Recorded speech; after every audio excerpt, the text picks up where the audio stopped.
Donc, Allez. bonjour, cher maître, chers collègues. Utilise le micro, c'est mieux. Permettez-moi de vous présenter ce cas clinique.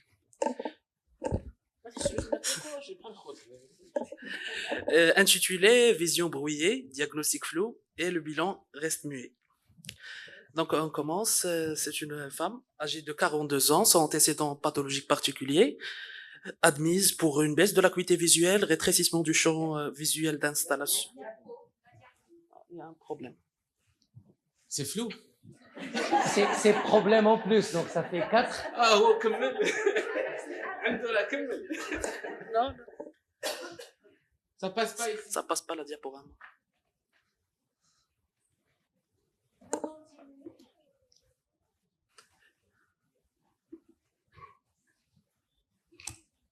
C'est bon, c'est bon. Voilà. Vas-y, donc on n'a pas de clic à l'air. D'accord.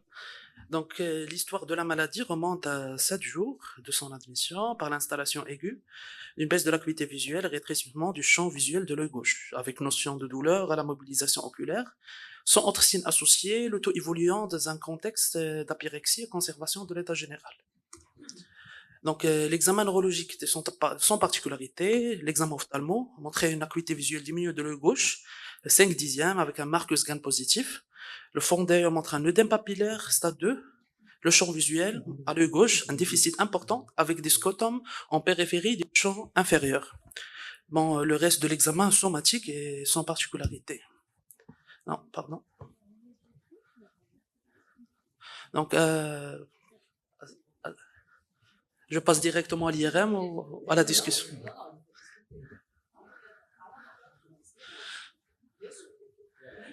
Alors, vous voulez qu'on discute rapidement à ce stade ou On est devant une neuropathie optique sur le plan topographique d'installation aiguë chez une femme jeune sans antécédents particuliers. Avec une œdème, stade 2, papillite. Une neuropathie optique œdémateuse. Donc, c'est pas un œdème papillaire, c'est différent. Oui, ça Parce peut que être si vous avez d'emblée une diminution comme ça, très importante de l'acuité visuelle, papillite. c'est pas un œdème papillaire, c'est une neuropathie œdémateuse. Oui, pour les diagnostics à évoquer devant ce tableau. ça va être difficile. Moi, je pense que la prochaine étape, c'est de faire quand même une IRAM centrée sur le nerf optique Bon, et puis on verra la suite. Mais vu l'installation, je pense, aiguë, ça sera entre l'inflammatoire et l'infectieux. D'accord, ok. Bon, je m'excuse pour la qualité de l'IRM, était fait à titre externe pour. Non, pas ça. C'est pas nous, c'est pas nous. Je C'est bien, m'excuse. là, c'est pas nous. C'est-à-dire, chez nous, ça se passe très très bien, chez les autres, non. Est-ce que quelqu'un pourrait interpréter l'IRM? Alors, c'est une prise de contraste assez étendue qui arrive jusqu'au chiasma. On voit même la papille prendre de contraste avec un bombement au niveau du vitré.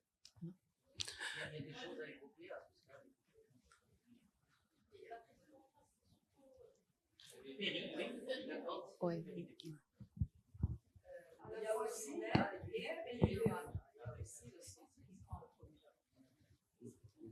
Pardon, pourquoi vous nous montrez directement l'injection? Le Il problème, faut déjà montrer exactement, le la T2. patiente elle vient juste avec des clichés imprimés. C'est pas nous, c'est nous. Donc voilà, c'est ça fait, Non, juste s'il vous plaît. Non, ça c'est une remarque globale. Oui. Il faut systématiquement demander. C'est pas la première fois que je le dis. Je suis désolée. Il faut demander les CD des IRM. Et sur les CD des IRM, vous pouvez avoir l'imagerie complète. Oui. D'accord, donc oui, on avance.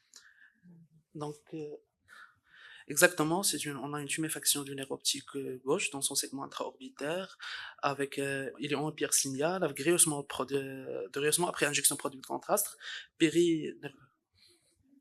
Donc, tu peux revenir juste pour montrer ce rehaussement.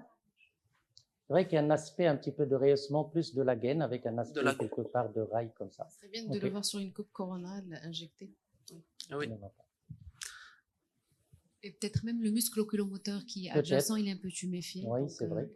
Oui. Ici, on a l'impression qu'il y a une inflammation qui diffuse au-delà du nerf Au-delà optique. du nerf optique. Donc, l'IRM cérébral a montré juste une lésion sous-corticale, en hypersignal flair T2. Et l'IRM médulaire, normal. Donc, à cette étape, qu'est-ce qu'on peut évoquer? Alors, est-ce que quelqu'un un pourrait bilan évoquer particulier? un ou deux diagnostics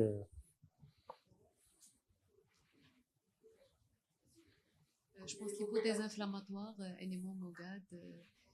Alors moi, j'étais interpellée par le champ visuel, parce qu'il y a quand même une prédominance de l'atteinte en altitudinal inférieur.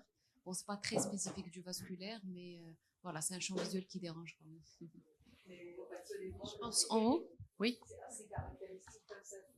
Parce qu'effectivement, le champ visuel ressemblait plus effectivement à une hémianopsie altitudinale. On a l'impression que c'était voilà, plus le champ inférieur. On revoit le champ parce que je pense que même en périphérie, ça fait plus. moi, je pense une même au milieu. périnévrite. Voilà, c'est Parce que même en haut, il est touché. plutôt périphérique.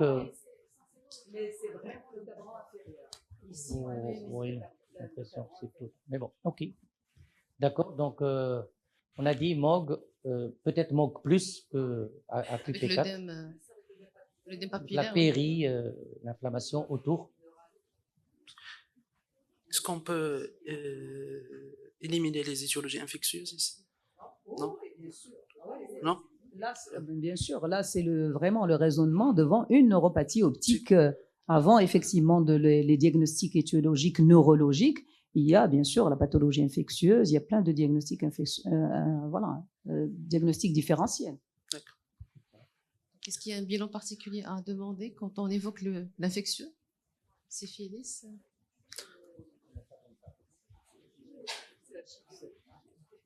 Ouais, je pense que l'aspect quand même est hautement évocateur, quelque chose d'inflammatoire, je ne sais pas. Est-ce qu'il y a des germes, par exemple, quelque chose de viral? Oui, éventuellement. Pardon. D'accord. Bon. Donc, je vais faire les bilans paracliniques. Donc, le PEV a montré une diminution des amplitudes de l'œil gauche par rapport à l'œil sain. C'est pas grave. Le plus important, c'est le traitement biologique, le bilan biologique. Biologique, oui.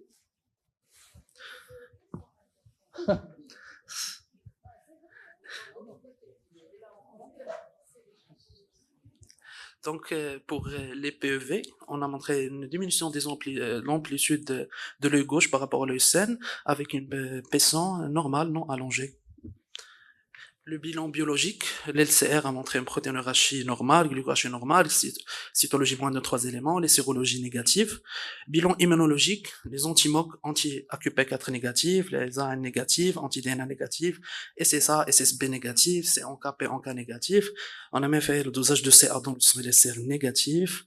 On a même pensé à la anti-GFAP, mais il n'était pas disponible. On a fait les immunoélectrophoreses dans le sang LCR, pas de BOC, pas de synthèse intratécale, le BGSA normal, TDM-TAP normal. IgG4? VSRP. Le bilan, tout le bilan biologique était sans particularité. Les IgG4? On n'a pas fait le dosage. Est-ce que la Bartonella a été recherchée, maladie des griffes de chat? Non. C'est juste le Lyme, l'hépatite virale, syphilis et VIH. Fallait le faire, quoi. Est-ce que dans ce cas, on aurait discuté par exemple le dosage des anti-MOC? Moi je le ferai dans le LCR. On le fait, mais... Dans le LCR. Oui, il faut le faire dans le LCR ici. Parce que c'est un tableau quand même suggestif avec le sang normal. Donc c'est parmi les indications de le faire dans le LCR. Vu qu'on n'a pas une bien que encéphalite ni une myélite. Alors, la recherche des MOC dans le SR, c'est pas très recommandé dans les névrites optiques. On peut les chercher dans les encéphalites. Encéphalite et myélite, Et oui. myélite. Mais dans les névrites optiques, ils ont vraiment une sensibilité presque négative. Mais vu la négativité Ah, ici, juste pour essayer de réunir un peu les critères diagnostiques. Oui. Effectivement. Donc, ici, j'ai mis un tableau qui résume une discussion étiologique sur la pathologie inflammatoire, avec des signes négatifs et des signes positifs sur le cas. Le MOGAD, normalement, est souvent bilatéral, plus sévère que notre cas. On a la papillite. Le CEP, ça peut être unibilatéral, modéré à sévère, généralement pas d'œdème papillaire pour la CEP et la NMO. Les aspects typiques de l'IRM, avec les résultats généralement du PEV et le bilan négatif. C'est un résumé. Résumé. Pardon, c'était pas affiché. C'est pas grave, c'est bon. Hein. Donc, bien sûr, on est d'accord sur la phase traitement de la phase aiguë, ça sera le bonus de corticoïdes, il n'y a rien à discuter ici. 1 gramme par jour pendant 5 jours avec un relais oral, 1 milligramme kilo, pendant 3 mois, puis la dégression progressive. Et ici, on est devant, je pense, une cas monophasique. On n'est pas obligé de choisir devant un bilan négatif, un traitement de fond et une étiologie, je pense. On est d'accord, oui. Ça dépend aussi de l'évolution. Comment le patient il a évolué. Exactement, c'est ça. Donc, l'examen ophtalmo du contrôle montrait une acuité visuelle 10 dixièmes. Diapo. D'accord. Merci. Donc, on a une récupération totale sur le plan d'acuité visuelle, champ visuel et même régression de l'édème papillaire. Ok. Donc, comme on dit, la patiente était sortante avec examen contrôle à 3 mois, à IRM cérébromédulaire à 6 mois. 4 mois plus tard, lors de la dégression exactement, la patiente sera admise pour la même symptomatologie, examen ophtalmo qui a montré une diminution de l'acuité visuelle de l'œil gauche, 6 dixièmes, un œdème papillaire stade 2 de l'œil gauche, et aussi le déficit important des scotums en périphérie du champ inférieur. Le premier champ. Ouais. Non, non, c'est pas le même. Là, on te croit, non, c'est juste, ça, on a l'impression que c'est la même chose. Donc, l'IRM a montré une persistance de la tuméfaction neuroptique de gauche, de son segment intraorbitaire qui est en hypercinéal avec haussement. Et on a une lésion, nouvelle lésion, à l'autre côté, mais ne touche pas les ventricules. C'est pourquoi l'idée de MOG, ça me paraît intéressant. Oui, il y avait une lésion déjà ancienne qui est toujours là, il s'est rétracté un petit peu. Il y a une autre qui est apparue ici. Il y a une exophtalmie, là c'est juste l'IRM qui est asymétrique. Je pense que c'est juste l'IRM.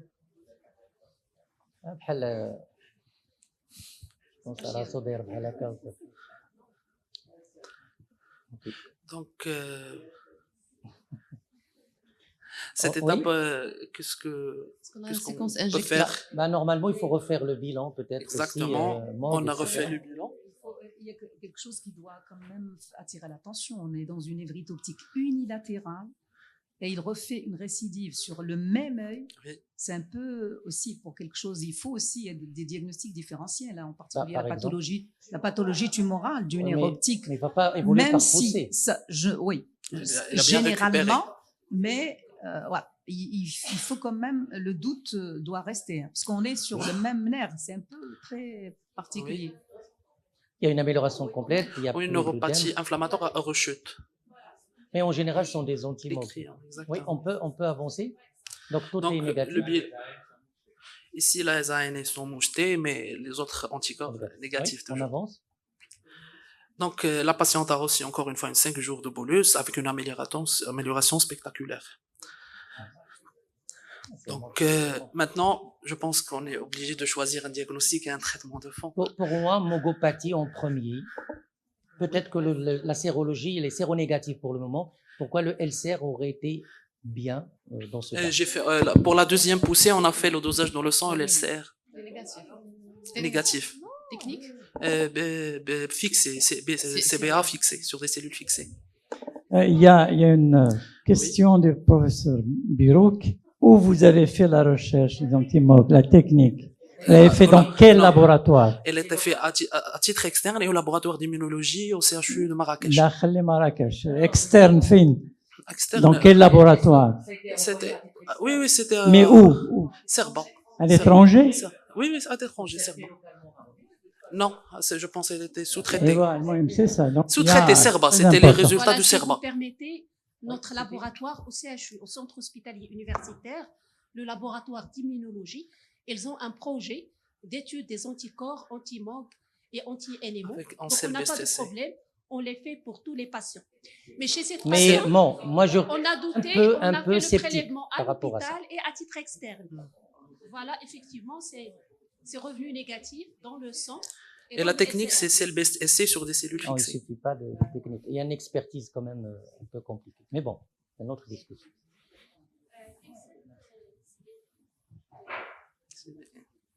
La technique de référence, c'est normalement sur des cellules Oui. vivantes. On peut, parce qu'au-delà de la technique, il y a aussi l'expertise. Est-ce que les gens font ça régulièrement? Mais je pense que c'est assez compliqué. Hein.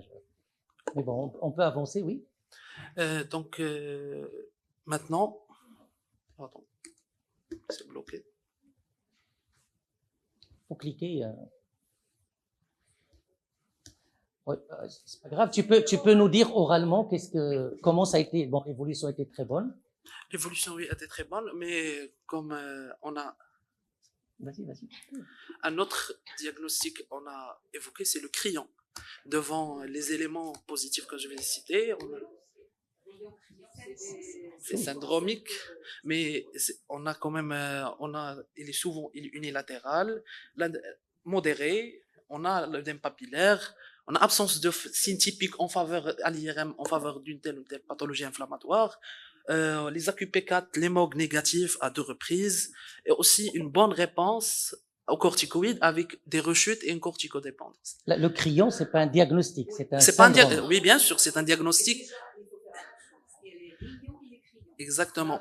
À ce stade-là, on est dans un stade de rayon, c'est-à-dire récurrente, tout simplement. C'est quoi rayon? C'est récurrente inflammatory optique neuropathie. Oui. Et les crayons, c'est chronic offload, donc c'est la chronicité qui fait la différence entre les... Et la chronicité, c'est-à-dire que tu as fait une OCT et que tu as un pâleur papillaire entre les 2 épisodes. C'est ça ce qui permet de différencier. Ici, tu es dans le stade de rayon et je ne suis pas sûre que dans les rayons, il y a de l'œdème papillaire. Exactement. Donc, il y a de l'œdème papillaire. Il y a une autre différence que j'ai trouvée en rapport avec les rayons et les crayons. Les rayons, les poussées sont isolées et spontanées et non par rapport avec une rechute à la dégression à la corticoïde. On peut avancer rapidement. En 2 minutes, il faut qu'on termine dans 2 minutes. Donc,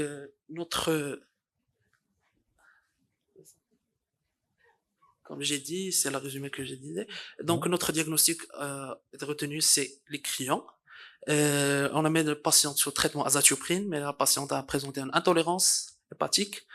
Donc, switch vers le rituximab avec protocole de surveillance rapprochée. Et on a une bonne évolution, pas de poussée.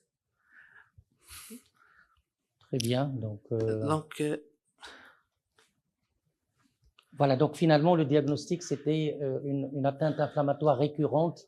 Oui. Idiopathique, sans cause claire. Comme définition, c'est la neuropathie optique inflammatoire chronique récurrente, est une maladie inflammatoire caractérisée par des épisodes douloureux et récurrents de névrite optique, avec une bonne réponse aux corticoïdes et des rechutes à l'arrêt de dégression.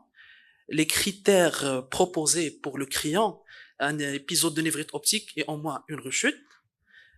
Cliniquement, preuve objective de la perte visuelle, bilan étiologique négatif, surtout pour les AQP4 et les MOG, imagerie, un hypersignal du nerf optique avec prise de contraste, traitement, réponse aux corticoïdes avec rechute à l'arrêt ou à la réduction du traitement. La prise en charge, bien sûr, à la phase aiguë, c'est le bolus de corticoïdes. Tu peux passer les diapos parce qu'on les diapos. Problème. Entrez. Il y a un problème. C'est pas grave, continue.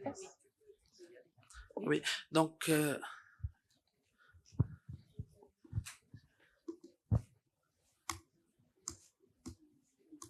d'accord. C'est ça. D'accord, juste. Donc c'est ça les critères proposés avec les articles. Avec la prise en charge.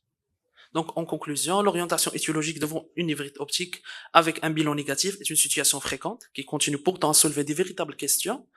Diagnostic et thérapeutique, le diagnostic du crayon doit être pris en compte. Un diagnostic rapide et un traitement adéquat sont essentiels pour prévenir les séquelles chez les patients. Le suivi clinico-radiologique est primordial pour évaluer l'efficacité de prise en charge et ainsi dépister de nouveaux signes orientant vers d'autres maladies du système nerveux central, notamment la MOGAD. Je finis par cette diapo que dans la littérature maintenant, plusieurs auteurs considèrent le crayon comme manifestation du MOGAD.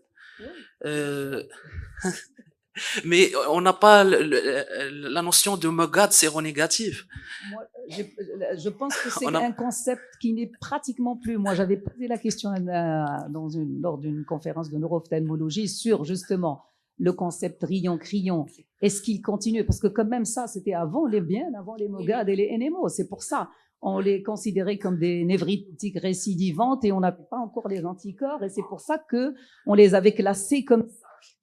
D'ailleurs, ce qu'il a été dit, c'est que probablement la plupart de ces rayons criants Ce sont des sont, MOGAD. voilà, bien Mais sûr, la, sont que- mais probablement la des question MOGAD. ici, c'est pour le traitement, le diagnostic et le traitement de fond. On a besoin d'étiqueter, on a besoin d'un diagnostic pour commencer un traitement de maintenance. Oui, bien sûr. L'idée d'un traitement de fond, tout le monde va être d'accord. Oui, oui, parce que c'était récurrent. Oui. Oui, espacé. Oui. Et la nature. De l'étiologie. Un point très important, donc, dans notre service, on a pas mal de cas de neuropathie optique dans le cadre de MOGAD. On a une très bonne série de MOGAD avec des MOGAD positifs et des MOGAD négatifs à rechute.